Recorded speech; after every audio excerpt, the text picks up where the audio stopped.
अस्सलाम वालेकुम, कैसे हैं आप सब? होप सो सब ठीक होंगे, खैरियत से होंगे। आज ना मैंने किचन की डीप क्लीनिंग स्टार्ट की हुई है। इसकी वजह से ना काफ़ी सारे बर्तन जो है ना निकले हुए थे और साथ साथ उनको क्लीन करके रख रही थी, और जो नहीं चाहिए थे ना, मतलब नहीं यूज़ कर रही, उनको मैं साइड पे कर रही थी। मतलब ऐसे बर्तन जो कभी कभी यूज़ होते हैं, हर टाइम हमें उनकी ज़रूरत नहीं पड़ती, और किचन में ऐसे ही जो है ना उन्होंने मेस क्रिएट किया हुआ होता है।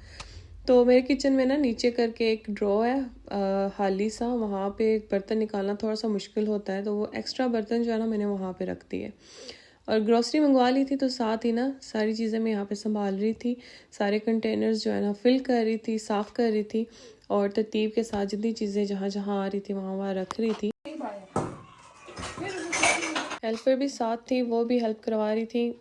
जब आप बहुत ज़्यादा काम खोल लेना क्लीनिंग का और इस तरह का कुछ भी, तो जब आपके साथ एक बंदा मौजूद हो ना जो आपकी हेल्प कर सके, तो आप बहुत इजीली जो है ना अपने कामों को मैनेज कर सकते हैं। ऐसे ही कंटेनर कोई भी हो ना, वो हाली होता है ना, तो मैं उसको वॉश कर लेती हूँ, तो फिर वो एक होता है ना प्रॉपरली सारे हाली करके बाहर बैठना, फिर उनको अच्छे से साफ़ करना, वो वाली प्रॉब्लम मुझे नहीं फेस करनी पड़ती, क्योंकि बस इनमें दोबारा से रीफ़िल करती हूँ, और इनको जो है ना अगर कोई डस्ट वगैरह लगा हो या कुछ मिट्टी वगैरह, तो इनको मैं साफ़ कर देती हूँ।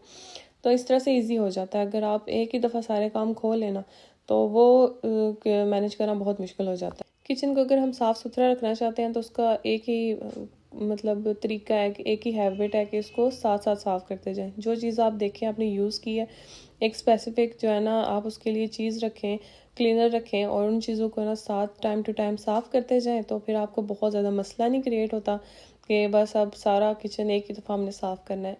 रोज़ ना आप अपना एक शेड्यूल बना लें कि आप एक एक जो है ना ड्रॉ वो क्लीन आज हमने करना ही करना है। अगर बर्तन अपसेट हो गया, मतलब सेट नहीं रहे, जाहिर सी बात है यूज़ करते रहो ना तो सेटिंग ख़राब हो जाती है। तो बस एक एक करके ना साफ़ करते जाए। काम करते करते काफ़ी टाइम हो गया था ना, तो बच्चों को लग रही थी भूख, और उसके लिए ना बस मैंने उनको तैयार वगैरह किया, उनके कपड़े चेंज किए, और भाई ने ना रोज़ा भी रखा था, तो वहाँ पे उनके लिए अफ्तारी भी बनानी थी। तो फ़िलहाल उनको मैंने हल्का फुल्का सैंडविच बना के दे दिया, तो मैं इनको बिठा दिया था कंबल में, थोड़ी देर के लिए फ़ोन दे दिया, क्योंकि बहुत ज़्यादा लड़ते हैं। तो यही होता है ना कि आप बच्चों को स्क्रीन टाइम से अगर दूर रखना चाहते हैं ना, और ये भी चाहते हैं कि आप स्कूल से काम करें, तो अगर आप उनके साथ इस तरह का काम करें कि आप फ्री हैं, तो उनको बिल्कुल फ़ोन ना दें।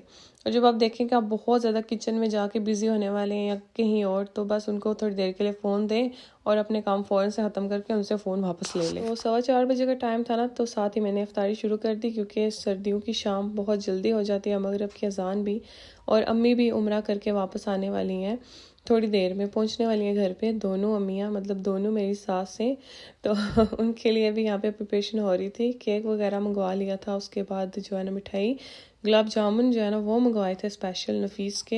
कल भी इफ्तारी बनाई थी ना, तो कल मैंने फ्रूट चाट बना ली थी, आज मैंने चना चाट बना लिया, पकोड़े बना लिए, उसके बाद फ्रूट्स जो है ना वो काट लिए थे। उसके बाद जो है ना यहाँ पे चाट जो है ना वो रेडी हो चुकी थी। इसमें मैंने थोड़ा सा चाट मसाला ऐड किया, और दही जो है ना वो मैं साथ रख लूँगी, कि अगर किसी ने डालना हुआ तो वो डाल लेगा। उसके बाद फ्लावर्स जो है ना अम्मी के इस्तकबाल के लिए वो हम रख रहे थे, और साथ ही पकोड़े भी हमारे रेडी हो गए थे। बहुत ज़्यादा देर हो रही थी ना, फिर हस्बैंड को भी बोला, उन्होंने भी थोड़ी सी हेल्प करवा दी मेरी। आज अब्दुल हादी तो एयरपोर्ट गया था अब्बू के साथ, अब्बू भी आज माशाल्लाह से अपनी बेगमात को लेकर आएंगे, और अब्दुल हादी भी साथ चला गया था। तो बस अजलान और हानिया ही थे घर पे। बस यहाँ पे ना हम लोग अफ्तारी वगैरह कर लेंगे, तब तक वो लोग भी घर पहुँच जाएंगे। अभी मुझे कॉल की थी, अल्लाह ताला ने इनको खैरियत से घर पहुँचाया। उनका एयरप्लेन जो है ना वो काफ़ी ख़राब हो चुका था, और बहुत से मसाइल पैदा हो गए थे, एमरजेंसी क्रिएट हो गई थी, और अल्हम्दुलिल्लाह वो सेफ़ली घर पहुंच गए हैं। फिर भी रास्ते में एक्सीडेंट भी हुआ, अल्लाह ताला खैर करें, खैर और खैरियत से उनको घर पहुंचाएं। मतलब घर पहुंचाया, ज़ाहिर सी बात है, अब मैं वॉइस ओवर कर रही हूँ, तो वो थोड़ी सी हमारे लिए मुश्किल हो रही थी। तो बस हमने मगरिब की अज़ान के टाइम दुआएं की हैं कि अल्लाह ताला उनको खैर से घर पहुंचाएं। यहाँ पे मैंने रूह अफ़ज़ा बना लिया था, और बस गुलाब की थोड़ी सी पत्तियाँ इसके अंदर ऐड कर दी हैं। तो माशाल्लाह से अफ्तारी रेडी हो गई थी। अब बैठ के खाना वगैरह खाएंगे, क्योंकि दिन को भी कुछ नहीं खाया, बस तैयारियों में लगी रही हूँ, सफाइयाँ वगैरह और सब कुछ, अम्मी के आने की तैयारी।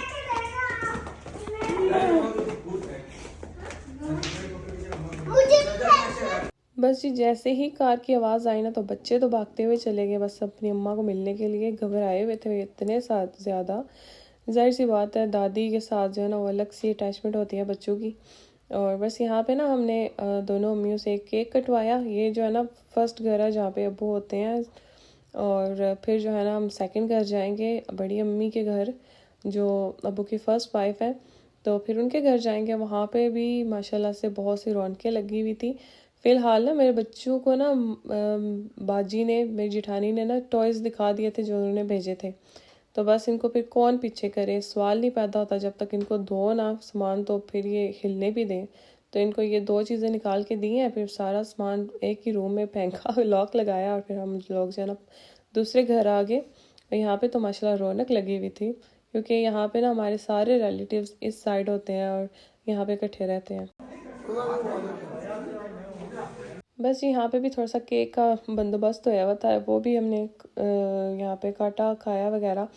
और फिर जो है ना अम्मी के घर जो है ना हम गए थे, वहाँ पे हमारा खाना बना हुआ था। मेरा तो बहुत दिल था कि अम्मी आ रही है घर तो खाना जो है ना मैं घर पे ही बनाऊँ, पर जो अम्मी की अम्मी है उनकी दिली ख्वाहिश थी कि अम्मी सबसे पहले उनके पास आएँ। तो माँ है तो बुलाती भी है, अल्लाह ताला इनको ज़िंदगी दे। यहाँ पे ना नानी ने बिरयानी बनाई हुई थी, चिकन बनाया हुआ था, उसके बाद खीर थी, माशाल्लाह से बहुत मज़े का था सब कुछ। और फिर हम लोगों ने यहाँ से चाय पी और फिर घर आ गए। घर आके ना ये देखिए जी मेरे लिए सबसे प्यारा gift. Thank you so much Minahil, अगर आप मेरा व्लॉग देख रही हो, thank you so much for this precious gift. अच्छा वो ना कह रही थी मामी थैंक यू क्या हुआ, बस एक चीज़ ही तो है, पर अगर आपको कोई चीज़ प्यार से भेजी जाए ना तो उसका भी थैंक यू तो बनता है। तो ये कुनाफा है मेरा फेवरेट। मुझे पाकिस्तान में मतलब इतना मैंने ढूंढने की कोशिश नहीं की, मैंने कहा सऊदीया से जो है ना वो इजीली मिल भी जाएगा तो आराम से उन्हें बोलूँगी तो वो भेज देंगे। Thank you so much darling. मेरी नंद की बड़ी बेटी है ना तो उन्होंने भेजा मेरे लिए, माशाल्लाह। अच्छा अभी सुबह का टाइम था तो धूप भी तेज़ थी, तो हम लोगों ने धूप में बैठ के नाश्ता वगैरह किया। और ये देखिए जी मेरी जिठानी ने मेरे लिए क्या भेजा है। थैंक यू सो मच बाजी, मुझे इतनी ख्वाहिश थी एक चॉपर की, मैं बस लेना था मुझे इस दफ़ा लाजमी, पर बाजी ने ना मेरे दिल की सुन ली। उन्होंने ले के फिर मुझे बताया कि मैंने ना एक मशीन ली है तो वो मैं भेजूँगी, तो फिर देखना। तो मुझे बहुत ज़्यादा अच्छी लगी है। इसके अंदर बहुत ज़्यादा सारे प्रोसेस थे, मतलब जूसर था, जूस निकालना ऑरेंज से, उसके बाद इसके साथ ग्राइंडर था, और उसके बाद चॉपर था, कद्दूकश करने के लिए हर चीज़ अवेलेबल थी जैसे चॉपर्स में होती है। तो बस यहाँ पे ना मैं बाग में से मूलियाँ जो है ना वो उतार ली थी और साथ उनका साग भी। तो इनको मैंने बस वॉश किया क्योंकि बिल्कुल फ्रेश थी और बिल्कुल छोटी छोटी सी थी। और बस चॉपर मैंने ऑन कर लिया और साथ ही ना मैंने इनको चॉप कर लिया, क्योंकि मैं बनाने लगी हूँ मूली के पराठे। तो सब लोगों के लिए बना दूँगी और बहुत जल्दी से भी बन जाएंगे इसकी वजह से।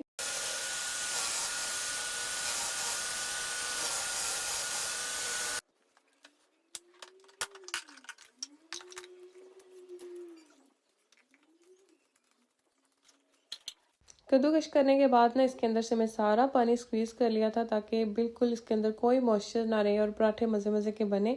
अगर आप चाहें तो इसको ड्राई पैन पे इसको थोड़ी देर के लिए पका भी सकते हैं, इस तरह के मसाले डाल के अपनी मर्ज़ी के।